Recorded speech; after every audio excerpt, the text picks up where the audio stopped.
नारी शक्ती वंदन अधिनियमाच्या पार्श्वभूमीवर लोकसभा आणि विधानसभा निवडणुकांसाठी महिलांना 30% आरक्षण देण्याच्या मागणीसाठी विशेष अधिवेशन घेण्याची तयारी सुरू आहे। या अनुषंगाने देशभरात महिलांचे समर्थन मिळवण्यासाठी विविध अभियान राबवण्यात येणार आहे। यामध्ये बुद्धिजीवी महिलांचे संमेलन, स्वाक्षरी मोहीम अशा उपक्रमांचा समावेश असणार आहे।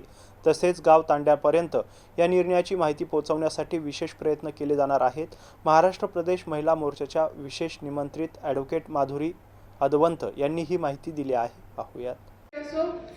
शिवसेनेचे असो किंवा कुठल्याही पक्षाचे असो, ती अत्यंत धडाडीने काम करत आहे, कारण तिला निभवून त्या संधीचं सोनं करून जनतेचे आणि महिला त्या आहे आणि त्यामध्ये हे बिल पारित होणार आहे।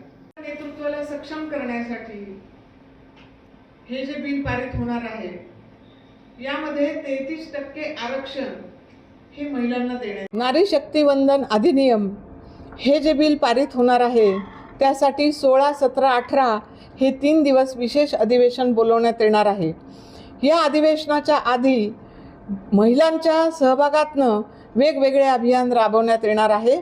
यामध्ये महिला ज्या अराजकीय महिला असतील, त्यामध्ये राजकीय महिला पण सहभागी होतील, पण अराजकीय महिला पाठिंबा देण्यासाठी काही पदयात्रा काढणार आहे।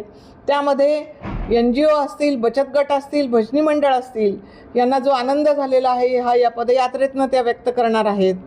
नंतर बुद्धिजीवी महिला, त्यामध्ये डॉक्टर, वकील, सर्व क्षेत्रातल्या महिला यांचं एक संमेलन होणार आहे। या संमेलनातनं या अधिनियमाविषयी त्यांचं मत त्या व्यक्त करणार आहेत।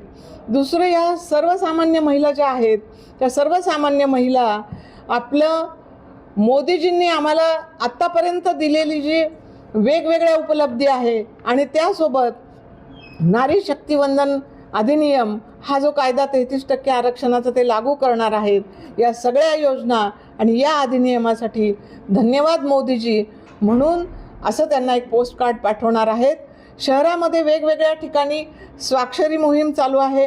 आता जसं आपल्याला हा नंबर देऊन आपण मिस कॉल दिलाय समर्थनार्थ, ती एक मोहीम चालू आहे।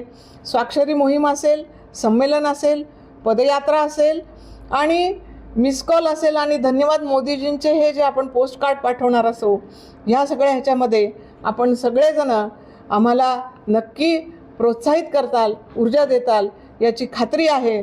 आणि आम्ही आपल्या माध्यमातनं आमचे लाडके पंतप्रधान जे महिलांच्या हिताचा अतिशय चांगल्या यांनी विचार करतात, यांनासुद्धा आपल्या माध्यमातनं मनापासून आम्ही धन्यवाद देतो।